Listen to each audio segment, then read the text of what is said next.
नमस्कार दोस्तों, अनसुनी दिव्य कथाएं में आपका स्वागत है।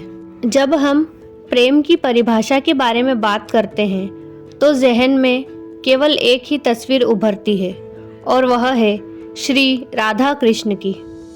हमने दोनों के प्रेम प्रसंग से जुड़ी अनेक कथाएं सुनी है, मगर सारा जग इस बात को भी जानता है कि श्री राधा रानी कभी भगवान श्री कृष्ण की धर्म पत्नी नहीं बन पाई।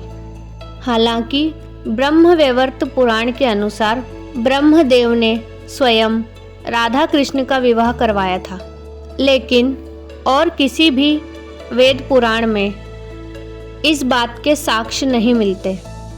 वेद पुराणों और साहित्य पर विश्वास किया जाए तो श्री कृष्ण की 8 रानियां थीं, जिनसे उन्होंने विधि पूर्वक विवाह किया था।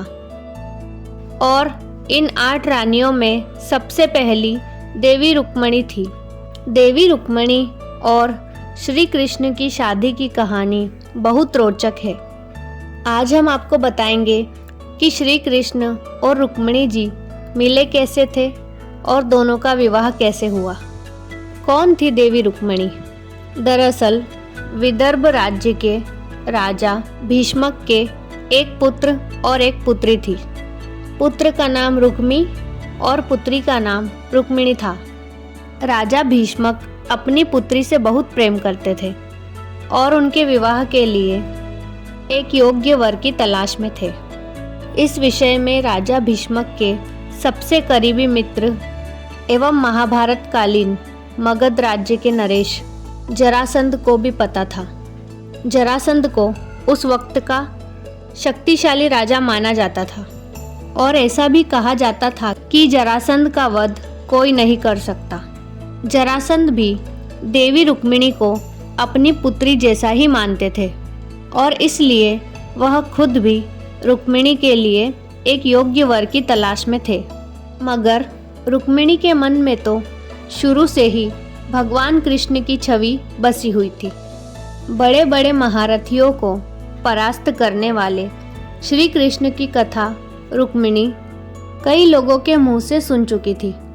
देवी रुक्मिणी ने श्री कृष्ण के विषय में सुनकर ही यह तय कर लिया था कि वह उनसे ही विवाह करेंगी। मथुरा के राजा कंस को एक झटके में ढेर करने के बाद तो श्री कृष्ण की ख्याति और भी बढ़ गई थी। उनकी वीरता के चर्चे चौतरफा गूंज रहे थे। मगर वहीं श्री कृष्ण ने कंस का वध करके बहुत से राज्यों को अपना दुश्मन भी बना लिया था, जिनमें से एक था मगध का राजा जरासंध। दरअसल कंस जरासंध का दामाद था, इसलिए वह श्री कृष्ण से घृणा करता था। जब जरासंध को इस विषय में ज्ञात हुआ कि रुक्मिणी को श्री कृष्ण से प्रेम है, तो देवी रुक्मिणी के भाई रुक्मी के साथ मिलकर जरासंध ने छेदी नरेश शिशुपाल के साथ रुक्मिणी का विवाह तय कर दिया।